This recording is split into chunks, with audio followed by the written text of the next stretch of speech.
ഒരു ഹൊറർ സിനിമയിലെ ഭീതിപ്പെടുത്തുന്ന കഥ പോലെയാണ് തിരുവനന്തപുരം വെഞ്ഞാറമൂടിലെ കൂട്ടക്കുരുതിയെക്കുറിച്ച് കേരളം കേട്ടത്. ലഹരിക്കടിമയായ സീരിയൽ കില്ലർ, 6 മണിക്കൂറിനിടെ 5 കൊലപാതകം. അഫാൻ എന്ന പേര് കേട്ടാൽ മലയാളി ഇപ്പോൾ ഭയന്ന് വിറയ്ക്കും.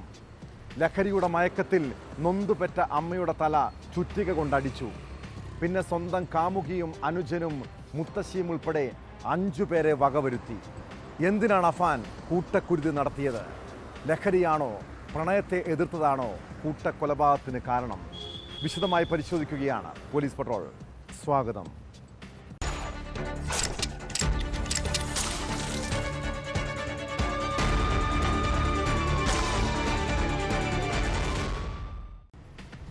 അഫാൻ എന്ന പേരിന് വിനയവും ക്ഷമയും ഭക്തിയുമുള്ളവനെന്നാണ് അർത്ഥം.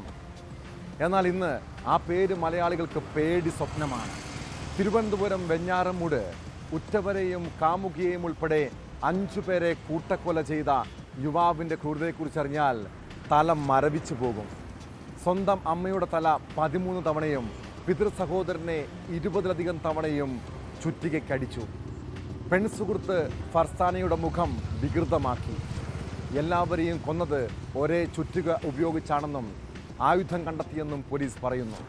കൊലപാതകത്തിൻ്റെ കാരണം ഇനിയും വ്യക്തമായിട്ടില്ല. കൂട്ടക്കൊലപാതകം അന്വേഷിക്കാൻ 5 ഡിവൈഎസ്പിമാർ ഉൾപ്പെടുന്ന പ്രത്യേക അന്വേഷണ സംഘം രൂപീകരിച്ചിട്ടുണ്ട്.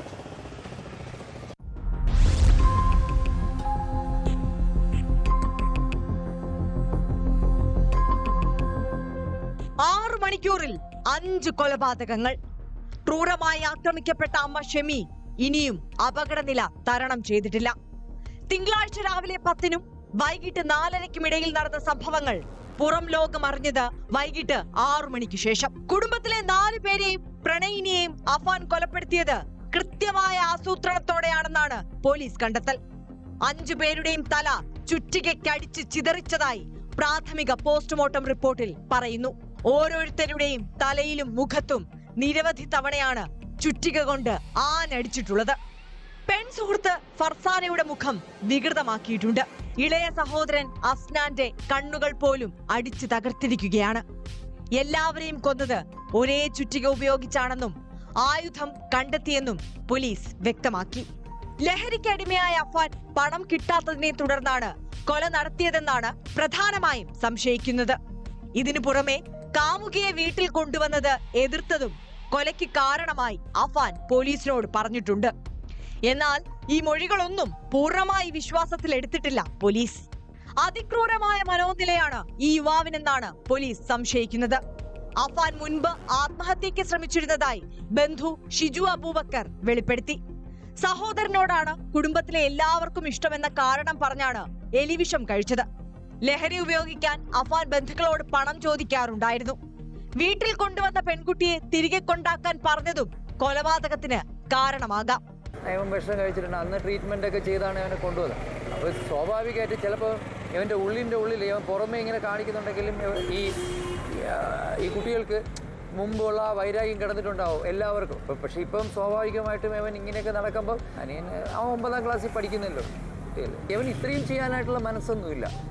നോർമലി അങ്ങനെ ഒരു ക്രിമിനൽ ഇതല്ല. ഇവൻ ഈ ഡ്രഗ്സിന്റെ അഡിക്ഷനിലൂടെ ഇവൻ ഇങ്ങോട്ട് ഇങ്ങനെ കിട്ടാതിരുന്നപ്പോൾ വയലന്റ് ആയതായി.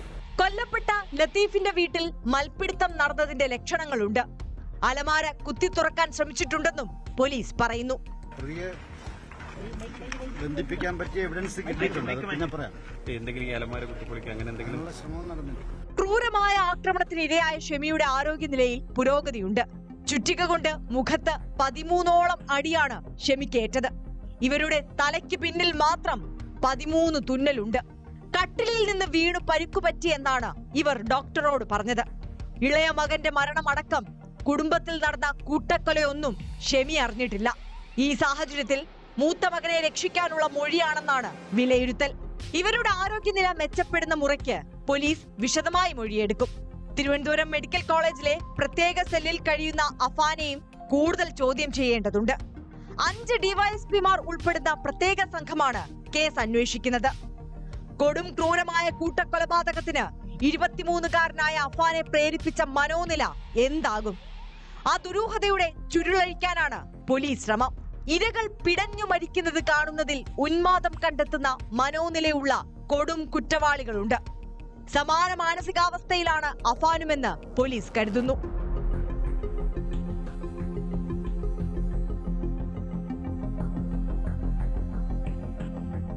കൂട്ടക്കൊലപാതകത്തിൽ ജീവൻ പൊലിഞ്ഞ 5 പേരുടെയും ഖബറടക്കം നടത്തി. കൊടും ക്രൂരതയുടെ ഇരകൾക്ക് യാത്രാമൊഴിയേകാൻ എല്ലായിടത്തും വൻ ജനാവലിയാണ് എത്തിയത്. ന്യൂസ് 18 തിരുവനന്തപുരം.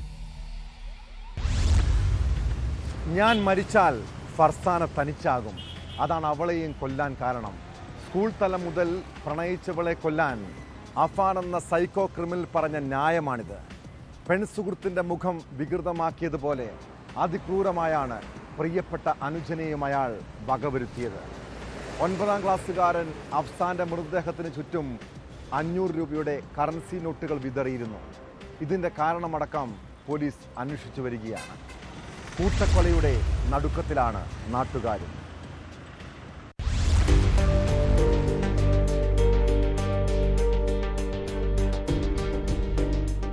ഒരാൾക്ക് ഇത്ര നിഷ്ഠൂരമായി എങ്ങനെ ഉറ്റവരുടെ ജീവനെടുക്കാനാകും? വെഞ്ഞാറമൂട്ടിലെ കൂട്ടക്കൊല അറിഞ്ഞവരെല്ലാം ചിന്തിക്കുന്ന കാര്യമാണത്. സ്വന്തം സഹോദരൻ, മുത്തശ്ശി, പിതൃസഹോദരന്റെ ഭാര്യ എന്നിവർക്കൊപ്പം കാമുകി ഫർസാനയെയും അഫാൻ കൊലപ്പെടുത്തി. ഞാൻ മരിച്ചാൽ ഫർസാന തനിച്ചാകുമെന്ന് കരുതിയാണ് അവളെയും കൊന്നത്. ഇതാണ് അഫാൻ പോലീസിന് നൽകിയ മൊഴി. ഫർസാനയെ വീട്ടിലേക്ക് കൊണ്ടുവന്ന് മുകൾ നിലയിൽ വെച്ച് ചുറ്റിയെ കൊണ്ട് തലക്കടിച്ച് കൊല്ലുകയായിരുന്നു. വെഞ്ഞാറമൂട്ടിലെ സ്കൂളിൽ പഠനകാലയളവിൽ തുടങ്ങിയ പ്രണയമാണ് അഫാനും ഫർസാനയും തമ്മിലെന്നാണ് വിവരം. അഞ്ചലിലെ കോളേജിൽ PG വിദ്യാർത്ഥിനിയായിരുന്നു ഫർസാന.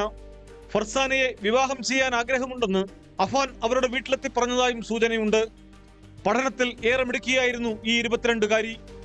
ട്യൂഷൻ എടുക്കാൻ പോകുന്നുവെന്ന് പറഞ്ഞാണ് മുക്കന്നൂരിലെ വീട്ടിൽ നിന്ന് ഫർസാന ഒടുവിൽ പോയത്.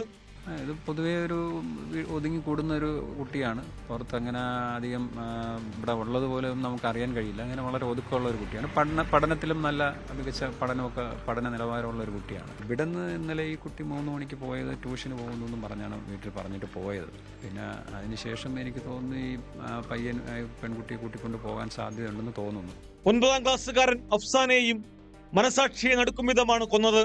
പിതാവ് വിദേശത്തായതിനാൽ അച്ഛന്റെ കരുതലോടെയാണ് അഫാൻ കുഞ്ഞനുജനെ സ്നേഹിച്ചിരുന്നതെന്ന് ബന്ധുക്കൾ പറയുന്നു. അഫ്സാന്റെ പഠനകാര്യത്തിലും ശ്രദ്ധിച്ചിരുന്നു. ഇരുവരും തമ്മിൽ 10 വയസ്സ് വ്യത്യാസമുണ്ട്. കൊലപാതകത്തിന് മുമ്പ് അനുജനെ ഹോട്ടലിൽ കൂട്ടിക്കൊണ്ടുപോയി കുഴിമന്തി വാങ്ങിച്ചു കൊടുത്തു.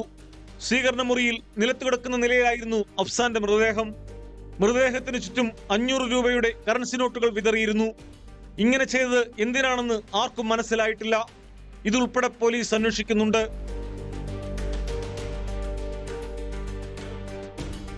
നാട്ടുകാരോടെല്ലാം നല്ല രീതിയിലാണ് അഫാൻ ഇടപെട്ടിരുന്നത്. 5 പേരെ ഇയാൾ കൊലപ്പെടുത്തിയതിന്റെ ഞെട്ടലിലാണ് വെഞ്ഞാറമൂട് പേരുമല നിവാസികൾ. ഇങ്ങനെ ഒരു സംഭവം വീട്ടിലെ ഇവൻ ചെയ്യുമെന്ന് നമുക്ക് ഒരിക്കലും പറയാൻ പറ്റും. എന്നുവെച്ചാൽ എന്തുകൊണ്ടെന്ന് വെച്ചാൽ ഒരു പാവമാണ് രണ്ടുപേരും. ഇളയനെന്ന് വെച്ചാൽ ഭയങ്കര സ്നേഹമായിരുന്നു. കെട്ടിപ്പിടിച്ചോണ്ടൊക്കെയാണ് ഇവിടെ സാധനത്തിന് വന്നത്. നേരത്തെയൊക്കെ ഇപ്പൊ ഒറ്റയ്ക്ക് ഇളയാൻ വരും. എന്നാലും പള്ളിയിൽ രണ്ടുപേരും ഒരുമിച്ചൊക്കെയാണ് പോണത്. ഞാൻ കണ്ടിട്ടുണ്ട്. 14 വയസ്സുള്ള ഒരു അനുജന അവനെയും വെട്ടിക്കൊന്നു. അവരൊക്കെ എന്ത് പിഴച്ച് എന്തോ മാനസികമായ എന്തെങ്കിലും അറിയാമെന്ന് എനിക്കറിയില്ല. ഈ മറ്റു നാട്ടുകാർക്ക് അറിയുന്നത് അല്ല, നമ്മൾക്ക് അറിഞ്ഞില്ല. നമ്മൾ തൊട്ട് താഴെയാണ് താമസിക്കുന്നത്. പക്ഷേ പോലീസ് വന്നതിന് ശേഷം ഓരോരുത്തരും പറഞ്ഞാണ് നമ്മളൊക്കെ തന്നെ അറിയുന്നത്. അതുവരെ നമുക്കിതൊന്നും ഒരു പിടുത്തമില്ല. ക്യാൻസർ രോഗിയായ അമ്മയെ കൊലപ്പെടുത്താൻ ശ്രമിച്ചതിന്റെയും അനുജനും പ്രണയിനിയും അടക്കം ഉറ്റവരെ കൊന്നതിന്റെയും കാരണം എന്താകും? വിദേശത്ത് പിതാവിന് സാമ്പത്തിക ബാധ്യതയുള്ളത് അഫാനെ കുറ്റകൃത്യത്തിലേക്ക് നയിക്കാൻ മതിയായ കാരണമായി പോലീസ് കരുതുന്നില്ല. ലഹരി ഉപയോഗമടക്കം പുറത്തു വന്ന വിവരങ്ങൾക്കപ്പുറം അജ്ഞാതമായ രഹസ്യങ്ങൾ ഈ ചോരക്കളിയുടെ പിന്നിലുണ്ടോ? അതാണ് പോലീസിനെയും കുഴയ്ക്കുന്നത്.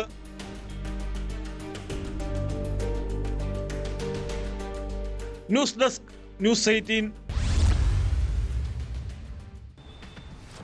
ലഹരിയിൽ യാതൊരു കൂസലുമില്ലാതെ ഓരോരുത്തരെയായി കൊന്നുതള്ളി ഒരു കൊടും കുറ്റവാളിയുടെ മനസ്സുമായി ഉറ്റവരെ ഉൾപ്പെടെ കൊലപ്പെടുത്തിയ അഫാന്റെ ലഹരി ബന്ധം തേടുകയാണ് പോലീസ്.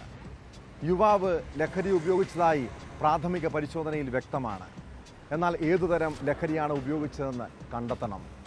ആരാണ് അഫാന് ലഹരി വസ്തുക്കൾ എത്തിച്ചു നൽകിയത്? ഇക്കാര്യവും പോലീസ് അന്വേഷിക്കുന്നുണ്ട്.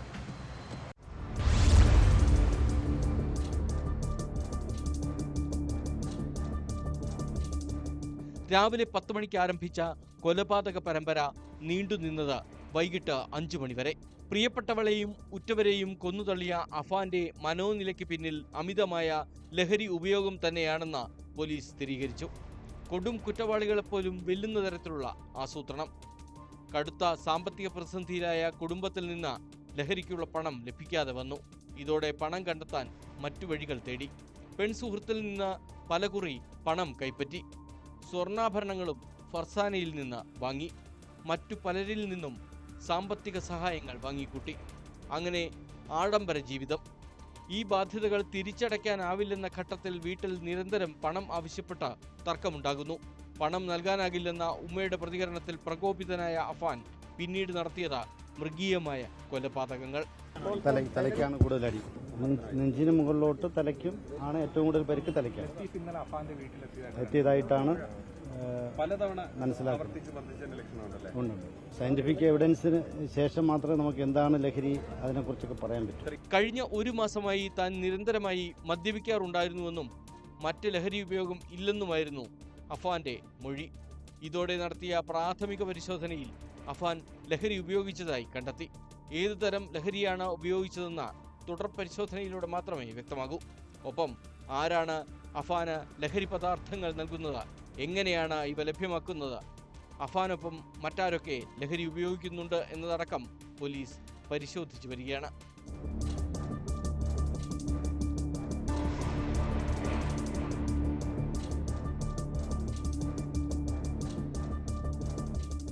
News desk. ഒരു പ്രൊഫഷണൽ കില്ലറെ വെല്ലുന്ന രീതിയിലുള്ള അരുംകൊലകൾ. 6 മണിക്കൂറിനുള്ളിൽ അഫാൻ കൊന്നൊടുക്കിയത് അനുജനെയും കാമുകിയെയും ഉൾപ്പെടെ 5 പേരെ. മുത്തശ്ശിയെ കൊല്ലാനെടുത്തത് വെറും 7 മിനിറ്റ് മാത്രം. വെഞ്ഞാറമൂട് കൂട്ടക്കുരുതിക്ക് പിന്നിൽ കൃത്യമായ ആസൂത്രണമുണ്ടോ? കുഞ്ഞണിയൻ്റെ തലയിൽ തീ ആകൃതിയിൽ മുറിവ് വരുത്തിയത് എന്തിനാകും? വെഞ്ഞാറമൂട് കൂട്ടക്കൊലയിൽ പുറത്തു വരുന്നത് ഞെട്ടിപ്പിക്കുന്ന വിവരങ്ങളാണ്.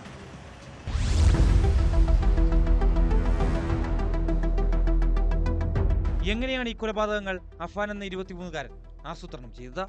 പോലീസ് പറയുന്നത് ഇങ്ങനെ: രാവിലെ 10 മണിയോടെയായിരുന്നു ആദ്യ ആക്രമണം. ഉമ്മയോട് അഫാൻ പണം ആവശ്യപ്പെട്ടു. പണം നൽകാത്തതിനാലായിരുന്നു ആക്രമണം. ഉമ്മ ഷമിയുടെ കഴുത്തിൽ ഷാളിട്ട് നിലത്തടിച്ചു. ഉമ്മ മരിച്ചെന്ന് കരുതി പിന്നീട് 12:30 പ്രതി തന്റെ ബൈക്കിൽ പാങ്ങോടേക്ക്.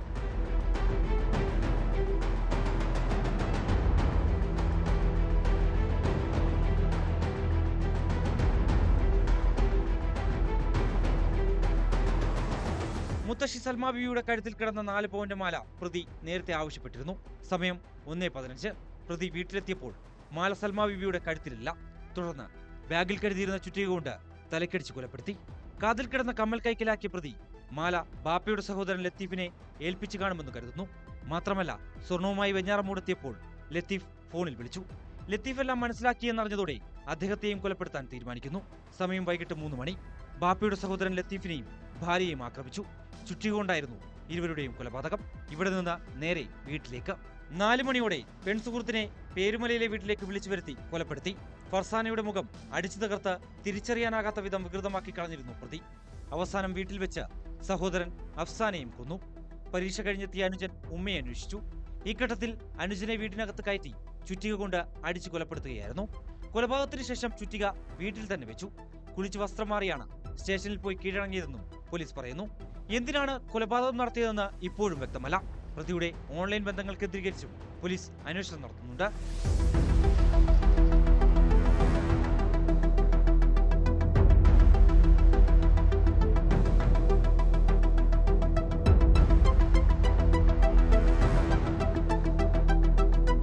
News desk, news 18. രക്തത്തിൽ കുളിച്ചു കിടന്ന 3 ശരീരങ്ങൾ, മുഖം അടിച്ചു തകർത്ത് വികൃതമായ നിലയിൽ. കാണാൻ കണ്ണുണ്ടായിരുന്നില്ല. വെഞ്ഞാറമൂട്ടിൽ കൊല്ലപ്പെട്ടവരുടെ മൃതദേഹങ്ങൾ എടുക്കാൻ ആദ്യമെത്തിയ ആംബുലൻസ് ഡ്രൈവർക്ക് ആ ദാരുണമായ കാഴ്ചയെക്കുറിച്ച് പറയുമ്പോഴും ഉള്ളു വിറങ്ങലിക്കുകയാണ്. വെടിയേറ്റതാണെന്നാണ് ആദ്യം കരുതിയത്. ഉമ്മയുടെ തലയോട്ടി തകർന്ന നിലയിലാണ് ആശുപത്രിയിൽ എത്തിച്ചതെന്നും ആംബുലൻസ് ഡ്രൈവർ ഷഫീർ ന്യൂസ് 18നോട് പറഞ്ഞു.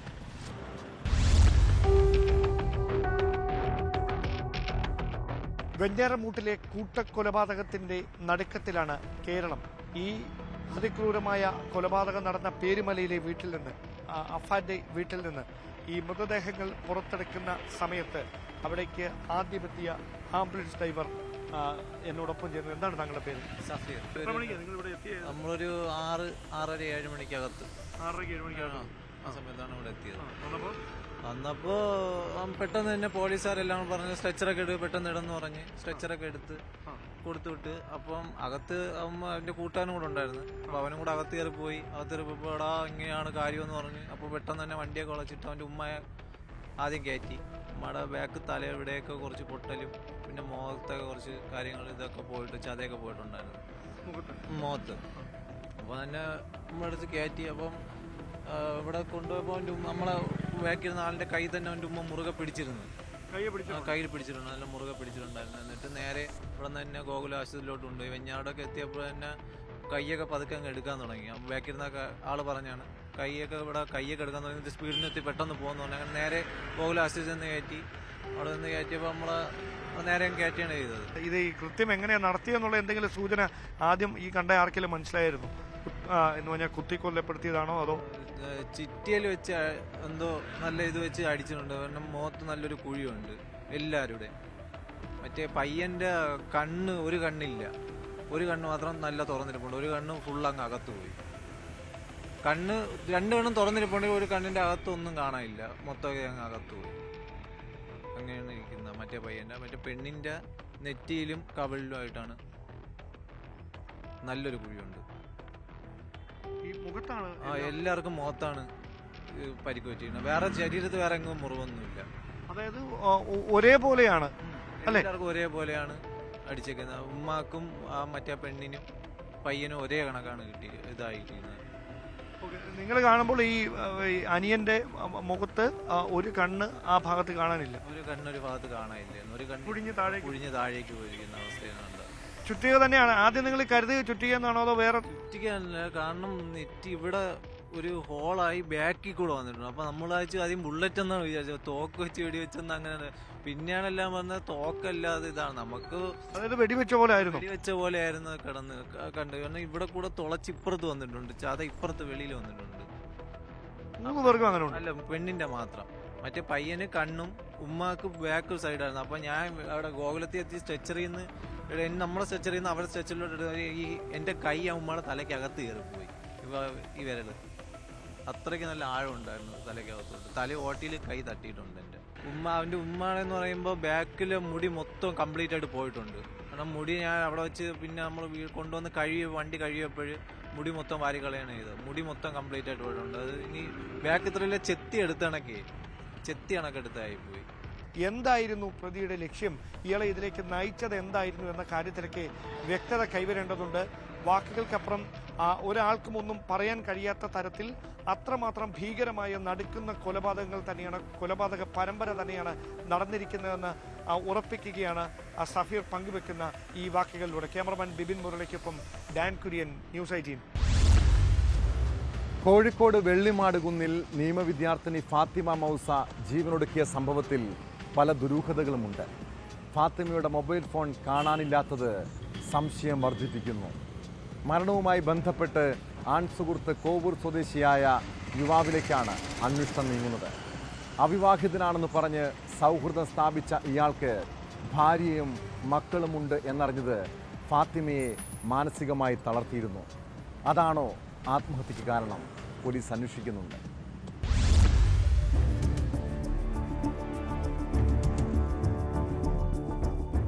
മൗസയുടെ മുറിയിൽ പോലീസ് നടത്തിയ പരിശോധനയിൽ കടലാസു കഷ്ണത്തിൽ എഴുതിവെച്ച 3 ഫോൺ നമ്പറുകൾ കണ്ടെത്തിയിരുന്നു. മാതാപിതാക്കളുടെയും അമ്മാവന്റെയും നമ്പറുകളാണ് ഇത്. ഫോണിനായി തെരച്ചിൽ നടത്തിയെങ്കിലും കണ്ടെത്താനായില്ല. ഫോൺ തിങ്കളാഴ്ച ഉച്ച മുതൽ സ്വിച്ച് ഓഫായ നിലയിലാണ്. ലോ കോളേജിൽ നടന്ന കലോത്സവത്തിൽ പങ്കെടുത്ത ശേഷം ഉച്ചയോടെ മൗസ മുറിയിലേക്ക് മടങ്ങിയിരുന്നു. തുടർന്ന് സഹപാഠികൾ ഫോണിൽ ബന്ധപ്പെട്ടെങ്കിലും ഫോൺ സ്വിച്ച് ഓഫ് ആയിരുന്നു. താമസ സ്ഥലത്ത് എത്തി നടത്തിയ പരിശോധനയിലാണ് മുറിക്കുള്ളിൽ മൃതദേഹം കണ്ടെത്തിയത്. മുറി അകത്തുനിന്ന് പൂട്ടിയ നിലയിലായിരുന്നു. മൃതദേഹത്തിൽ ബലപ്രയോഗത്തിന്റെ പാടുകളില്ല. മരണം ആത്മഹത്യയെന്ന നിഗമനത്തിലാണ് പോലീസ് എത്തിയിരിക്കുന്നത്.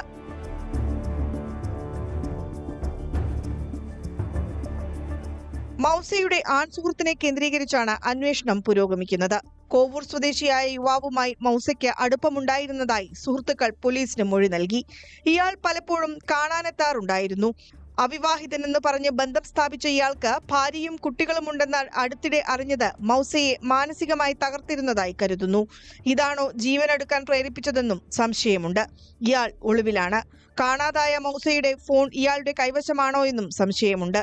കോഴിക്കോട് മെഡിക്കൽ കോളേജിൽ പോസ്റ്റ്മോർട്ടം നടപടികൾക്ക് ശേഷം മൃതദേഹം ബന്ധുക്കൾക്ക് വിട്ടു നൽകി.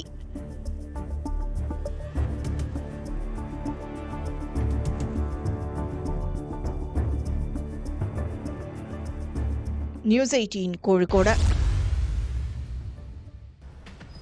ഇടുക്കി തട്ടേക്കണ്ണിയിലെ ഗൃഹനാഥന്റെ മരണം കൊലപാതകമെന്ന് പോലീസ്.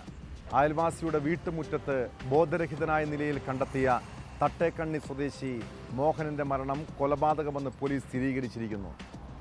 ഒരുമിച്ച് മദ്യപിക്കുന്നതിനുണ്ടായ തർക്കമാണ് അരുൺ കൊലയ്ക്ക് കാരണമായത്. കേസിൽ അയൽവാസിയായ ഡെൽഫിനെ പോലീസ് അറസ്റ്റ് ചെയ്തു.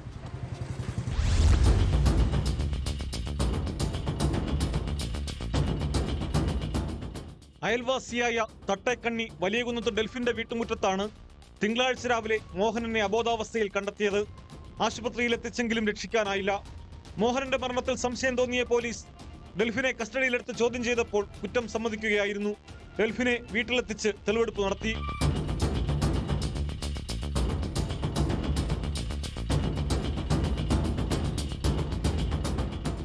ഇരുവരും ഒരുമിച്ച് ഡെൽഫിന്റെ വീട്ടിൽ മദ്യപിച്ചിരിക്കെ വാക്കേറ്റമുണ്ടായി. പ്രകോപിതനായ ഡെൽഫിൻ മോഹനെ മർദ്ദിച്ച് മുറ്റത്ത് തള്ളിയിട്ട ശേഷം കതകടച്ച് കിടന്നു. പുലർച്ചെ വീട്ടുമുറ്റത്ത് മോഹനൻ ചലനമറ്റ് കിടക്കുന്നത് കണ്ട് ഡെൽഫിന്റെ ഭാര്യയാണ് അയൽവാസികളെ വിവരമറിയിച്ചത്. തുടർന്ന് നാട്ടുകാരും മോഹന്റെ മകനും ചേർന്ന് നേര്യമംഗലം സാമൂഹ്യാരോഗ്യ കേന്ദ്രത്തിൽ എത്തിച്ചെങ്കിലും മരിച്ചു. കോടതിയിൽ ഹാജരാക്കിയ പ്രതിയെ റിമാൻഡ് ചെയ്തു.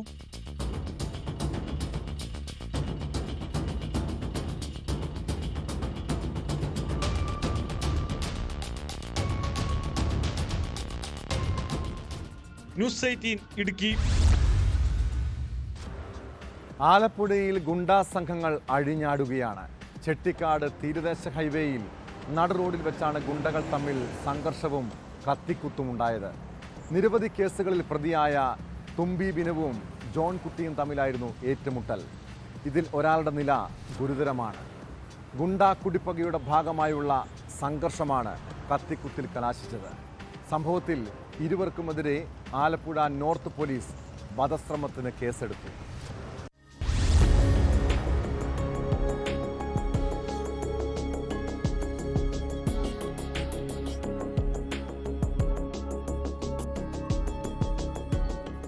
ഉച്ചയ്ക്ക് 12 മണിയോടെയായിരുന്നു ആലപ്പുഴ ചെട്ടിക്കാട് ജംഗ്ഷന് സമീപം ഗുണ്ടകളുടെ അഴിഞ്ഞാട്ടം. ദീർഘനാളായുള്ള പകയുടെ ഭാഗമായാണ് നിരവധി ക്രിമിനൽ കേസുകൾ പ്രതിയായ തുമ്പി ബിനുവും ജോൺകുട്ടിയും ഏറ്റുമുട്ടിയത്.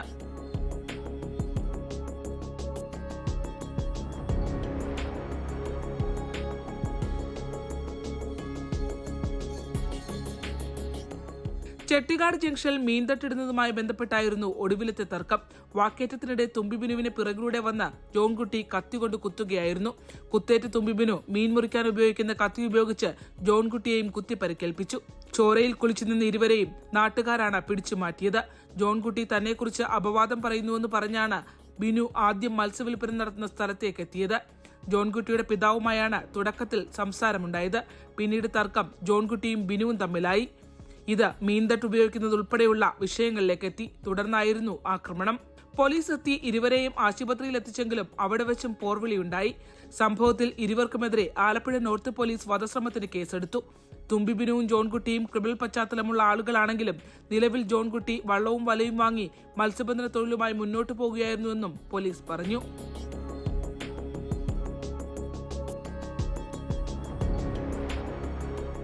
ന്യൂസ് 18 ആലപ്പുഴ.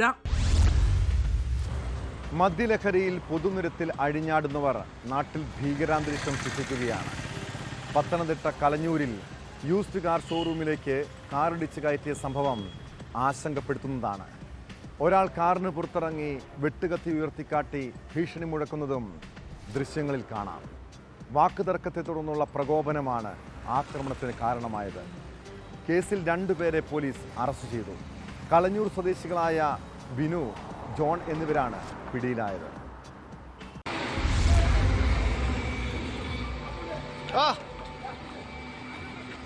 ഉച്ചയ്ക്ക് 1 മണിക്കാണ് കലഞ്ഞൂർ വലിയ പള്ളിക്ക് സമീപം യൂസ്ഡ് കാർ ഷോറൂമിലേക്ക് പ്രതികൾ കാറിടിച്ച് കയറ്റിയത്. 3 കാറുകൾക്ക് കേടുപാടുകൾ സംഭവിച്ചു. തടയാൻ ശ്രമിച്ചവരെയും കാറിടിപ്പിച്ച് കൊലപ്പെടുത്താൻ ശ്രമിച്ചു.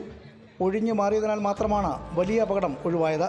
കാർ ഓടിച്ചിരുന്ന കലഞ്ഞൂർ സ്വദേശി ബിനു, ഒപ്പമുണ്ടായിരുന്ന ജോൺ വർഗീസ് എന്നിവരെ പിന്നീട് പോലീസ് അറസ്റ്റ് ചെയ്തു. യുവാക്കളുമായി ആദ്യം തർക്കവും ചെറിയ കയ്യാങ്കളിയും ഉണ്ടാകുന്നതും പിന്നീട് കാറിടിപ്പിക്കാൻ ശ്രമിക്കുന്നതും ദൃശ്യങ്ങളിൽ വ്യക്തമാണ്.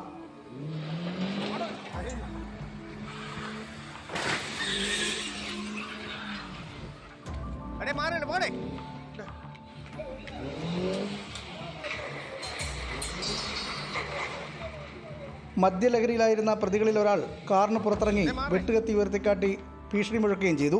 സംഘർഷത്തിൽ റോജൻ റോയി, ബിജു എന്നിവർക്ക് പരിക്കേറ്റു. സംഭവത്തിന് ശേഷം രക്ഷപ്പെട്ട പ്രതികളെ കോന്നി എലിയറയ്ക്കിൽ നിന്നാണ് കൂടൽ പോലീസ് പിടികൂടിയത്. പ്രതികളെ വൈദ്യ പരിശോധനയ്ക്ക് വിധേയമാക്കി. ഇരുവരും മദ്യലഹരിയിലായിരുന്നുവെന്ന് പോലീസ് പറഞ്ഞു.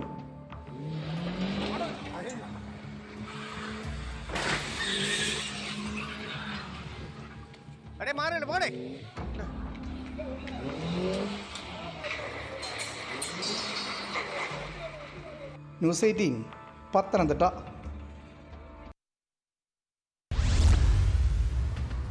ലഹരിക്കടിമകളായ സൈക്കോകൾ അഴിഞ്ഞാടുന്ന കേരളം. സ്വന്തം അമ്മയെയും പ്രിയപ്പെട്ടവരെയും കൊന്നുതള്ളാൻ മടിയില്ലാത്ത യുവാക്കൾ. ഭീതിയോടെയാണ് ഈ നാട്ടിൽ ഇപ്പോൾ ജീവിക്കുന്നത്. തിരുവനന്തപുരം വെഞ്ഞാറമൂട് 5 പേരെ കൂട്ടക്കൊല ചെയ്ത അഫാൻ എന്ന യുവാവ് ലഹരിക്കടിമയാണെന്ന് ആരും തന്നെ അറിഞ്ഞിരുന്നില്ല. നാട്ടുകാരും ബന്ധുക്കളുമായും വലിയ അടുപ്പമുണ്ടായിരുന്നില്ല. സുഹൃത്തുക്കളും കുറവ്. ആകെ നിഗൂഢത നിറഞ്ഞതായിരുന്നു അഫാന്റെ ജീവിതം. വെഞ്ഞാറമൂട്ടിലെ കൂട്ടക്കൊലപാതകം കേരളത്തിലെ മാതാപിതാക്കളെ ഒന്നടങ്കം ആശങ്കപ്പെടുത്തുന്നുണ്ടാകാം. മക്കൾ ലഹരിക്കടിമയാകുന്നത് പല അച്ഛനമ്മമാരും തിരിച്ചറിയാറില്ല. ഒടുവിൽ സ്വന്തം വീട്ടിൽ ദുരന്തങ്ങൾ സംഭവിക്കുമ്പോഴാകും പലരും യാഥാർത്ഥ്യം മനസ്സിലാക്കുക. കുട്ടികളും കൗമാരക്കാരും മനോനില തെറ്റി കൊലക്കത്തിയെടുക്കുമ്പോഴും മരണനൃത്തമാകുമ്പോഴും ഇവിടുത്തെ പോലീസും ഭരണ സംവിധാനങ്ങളും നോക്കുകുത്തികളാകുകയാണോ? ഈ തലമുറയെ നിയന്ത്രിക്കേണ്ടത് ആരാണ്? ഇതോടെ ഇന്നത്തെ പോലീസ് പട്രോൾ പൂർണ്ണമാകുന്നു. നമസ്കാരം.